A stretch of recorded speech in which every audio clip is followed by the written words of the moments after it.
Daemonlogie is a free-to-play point-and-click horror experience where you play as a witch finder attempting to find a witch in a small town. Atmosphere. Thanks to the visual style, the language spoken and the music, the game feels archaic and incredibly creepy. The character designs are all haunting, with some being totally grotesque, and even the more unassuming ones have blackened eyes and sullen faces. These people seem tortured long before you arrive. The backgrounds of even more mundane things radiate eeriness, like the cobwebs in the church, the horseshoes hanging from the ceiling in the blacksmith's workshop, and the dead sheep strewn about the shepherd's field. Even the circle of stones on which the youngest character sits seems somewhat lonely and sad. After a certain number of interactions, the player falls asleep and witnesses horrifying things in their dreams, alluding to the horrors in specific locations.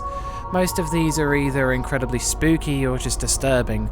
On top of that, the whole game is layered in a flickering movie reel effect and some fog to make it even murkier. Even at its basest level, this game is heavily atmospheric. That's one Harry Mason.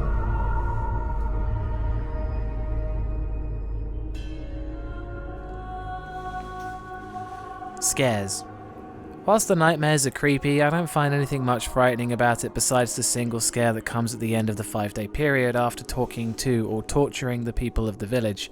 The game lets you decide who is the witch and who will be hung at the gallows, and after you've made your decision, the screen fades out and you can hear the rope swinging and the floor dropping out from below them, followed by silence. It doesn't show you anything, but it puts the image in your mind in a mortifying way. It's quite powerful and leaves you to think about what you've done. However, beside this, the game doesn't offer much else in the way of scares. That's still one Harry Mason.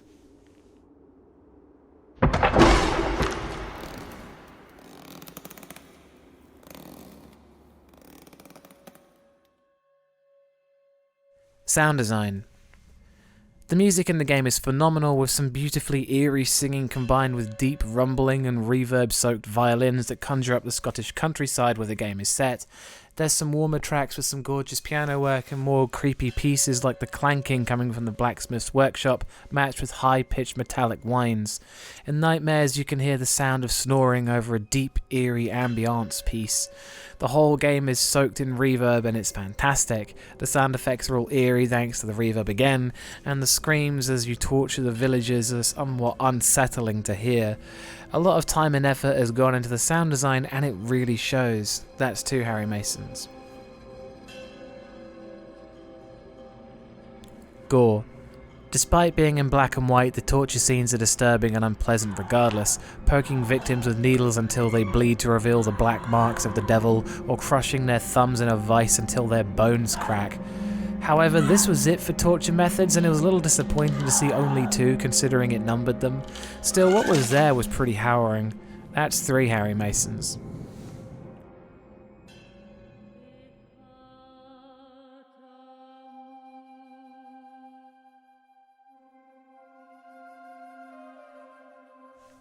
Story. The game opens with a brief bit of dialogue to explain that you're a witch finder and you must find the witch lurking amongst the villagers. By talking to the various inhabitants, you'll find some of them accusing others of being witches, some of them having seemingly nothing to do with the witches whatsoever, and one woman straight up proclaiming she is one. However, the torture options reveal many villages have the black mark, and the ones you put in the vice don't seem to reveal anything.